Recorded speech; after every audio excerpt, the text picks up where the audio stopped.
اصلا کلمه قسمداره از کلمه عربی گرفته شده، معناش سوگند است. داره این صرف واژه تاجیکی است و همه اون نفرانی که در این دهه زندگی میکنن، همچون نفرانی که به این دولت و وطن صادق هستند، از پس دریافت ریسک روزی همراهی خود هستند.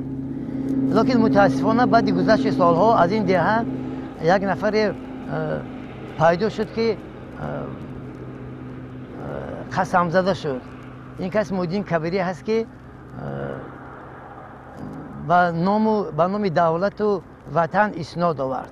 از گفته کهنسالان پیران کهن این دیار برمیآید که وقتی که در خاندان گذشته این مردم اگر طفل تولید میشید، از مثل پسر پدر و بابایان اونو سوگند قسم یاد میکردن که همین فرزند خود را در راه وطن دوستی و بر راه خدمت کردن با دیار و ملت خود تربیت مینمایند. متاسفانه از این دیار افراد برآمد که با مثل محیدین کبیری با همین قسم خورده بابایان خود را شکستند و با دیار و ملت خود خیانت کردند.